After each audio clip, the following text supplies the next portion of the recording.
Face à un marché gazier tendu, rien ne peut garantir que la situation n'empirera pas. Propos signés du ministre allemand de l'économie, Robert Habeck, qui livre l'état d'esprit des décideurs allemands en haut lieu.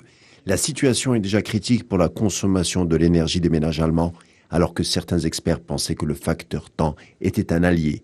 Toujours un ministre allemand aux abois qui ne s'encombre plus d'éléments langagiers prudentiels en appelant la population à prendre des douches courtes afin d'économiser de l'énergie. Au-delà des ménages privés, les municipalités et les sociétés propriétaires de logements sont aussi concernées.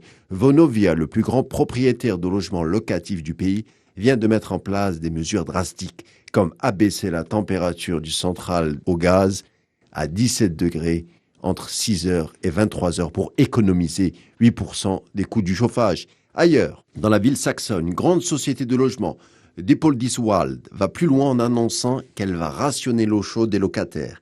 Selon le président de l'association des villes, la réduction de l'énergie durant l'été permettrait d'avoir des appartements chauds durant l'hiver. En l'occurrence, il appelle tous les conseils municipaux à établir un cadre d'urgence comme l'extinction des feux de circulation le soir, couper l'eau chaude dans les bâtiments municipaux et centres sportifs, diminuer l'intensité des climatiseurs et ne plus allumer les bâtiments historiques.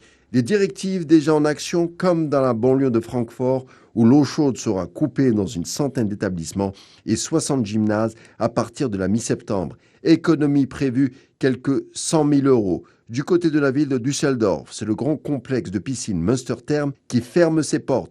Du côté de Berlin, l'eau chaude des piscines en plein air a baissé de 2 degrés. Cologne, c'est l'éclairage public qui est réduit à 70% dès 23 heures. Les locataires des environs n'ont pas d'autre choix pour leur cheminée que de leur fournir du bois. D'ailleurs, la vente du bois granulé de charbon a explosé.